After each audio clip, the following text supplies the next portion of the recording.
In terms of the fund and a little bit of the background of it, it was a Sport England fund, and they looked at a different way of delivering tackling inequalities funding, and that was based on people that have been impacted by COVID the most.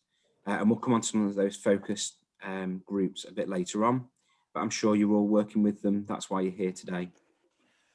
And it's to reach a different audience. We were trying to work with a range of partners, not just in the sport and physical activity sector, but wider, that connect with the right people to bring physical activity to them, really to try and embed physical activity within current services, rather than necessarily trying to transition them into other services. We do understand that there is capacity issues out there with staff furloughed or freeing up staff that can volunteer or provide these services. So this funding can be used for that. So it is about addressing that reduction in capacity across the network to be able to provide.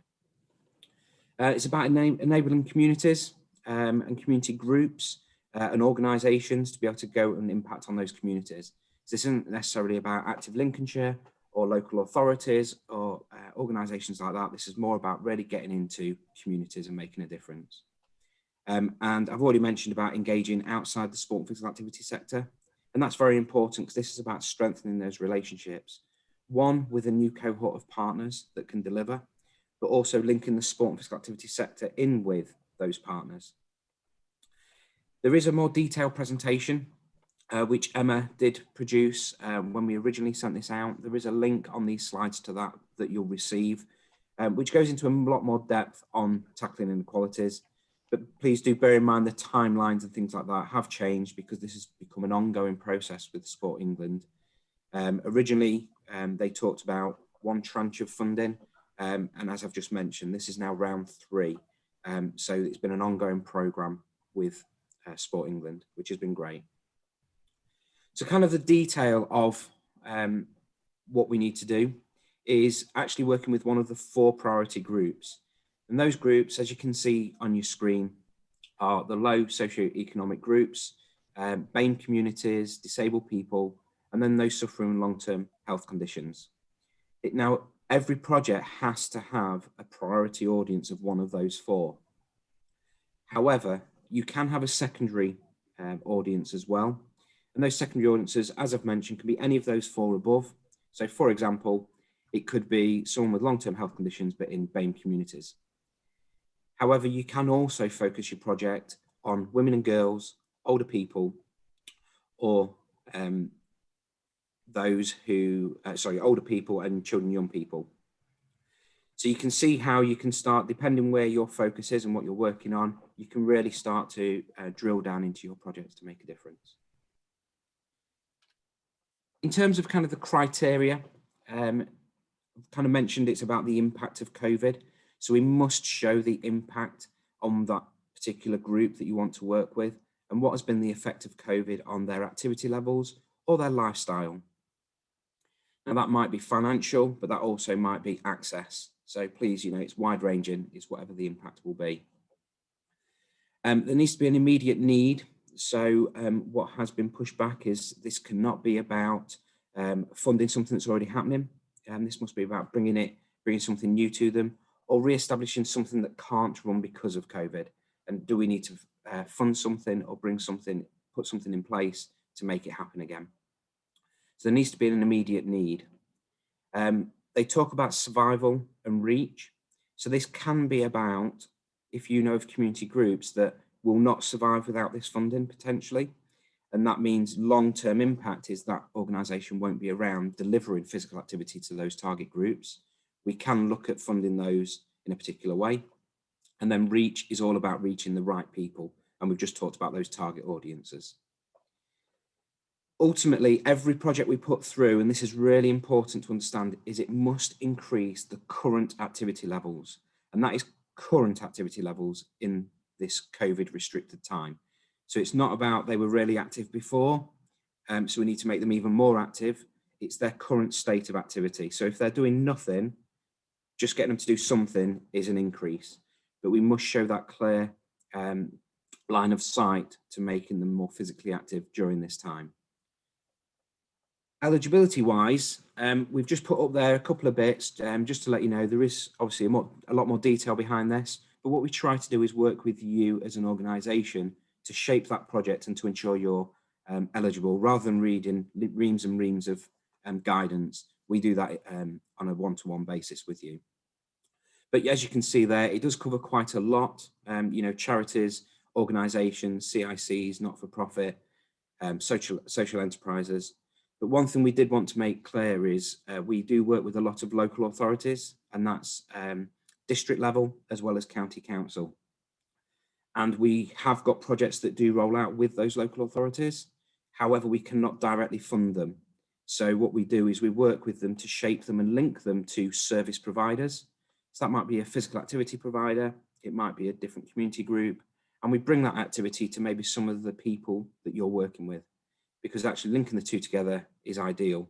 And as an example of that, we've worked with a few organisations where we've brought physical activity to the right people, because the right people are using local authority facilities.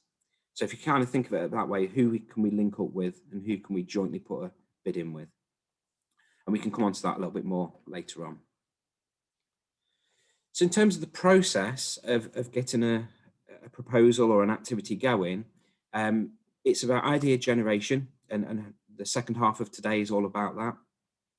And then we would co-develop that with you. So this isn't about you having to go away and fill in a big application form. This is about a proposal of what we could do to impact on those target audiences.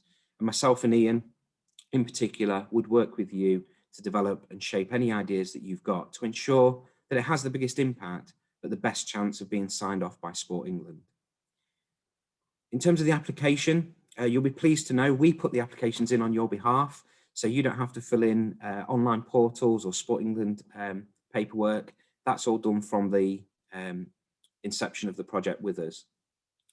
We then provide a check and challenge process with you, but then also answer any questions in the submission with Sport England. Evaluation wise, we ask for a storyboard, and to give you an idea, that is a one slide PowerPoint presentation slide, but it captures your learning and your successes. So it's not an in-depth report, it's more about those successes. So we do capture that for the learning. And then, as always, because it is funding being provided, there will be an evaluation final report at the end of your project. And again, it's 10 to 15 questions, blocks of answers, but it's a 2-page document. So again, it's not too much work. So that's everything in terms of the process, in terms of basics. What I would like to share with you, and some of you might have seen this if you attended the learning workshops last week, that were really, really productive and useful. But just to let you know, we have invested 160,000 so far, just under. Average cost of a project is 3,500, but do want to make it clear that projects can be between £500 and £10,000. And we have funded projects along that whole continuum. So we can do small projects that have an impact, and maybe it's match funding, but also we can fund bigger projects as well. The reach has been amazing. As you can see there, 4,700 participants predicted to be engaged by the end of the programs. And it gives you an idea there of the size of the programs on the right-hand side. So as you can see, 15 to 50 people is generally the type of numbers we're getting per project, to give you an idea of scale and delivery. And then lastly, just the spread of projects. So as you can see there, we've got a good spread across the county. The colour scheme on the left-hand side with the blue and orange just shows round 1 funded projects and round 2 funded projects. But we have got some in every district. As you can see, we are trying to get a spread across the county if we can. So if you're particularly working in a district, or partners working in a particular district, do feel free to share this information and see whether we can get some of those districts a bit higher on number of projects. However, this is about where the need is. So we're not too hung up on it has to be the equal amount across the county. We will go where there's a need. And then on the right-hand side, through the green and brown, you'll be able to see that we've got a good split across those priority groups as well. And just to let you know, there is a national focus on long-term health conditions, hence why that one is quite high for Lincolnshire, but there is a push for that. So again, There is a priority nationally on that area. However, for Lincolnshire, we do want to ensure that we're hitting all 4 of those priority groups. So again, please do come forward with any projects related to those. And that's it from me. It was hopefully a whistle-stop tour that really gets you thinking about how you can work, who might be interested, and hopefully some ideas that you might be interested in. We've put some contact information on there, so please do get in touch with Ian or myself about your project. And between the 2 of us, we can discuss that and work through that process with you. There's lots more information on our website. And as I've said, we will share the slides after today, so you'll be able to get to the full presentation and further information. So thank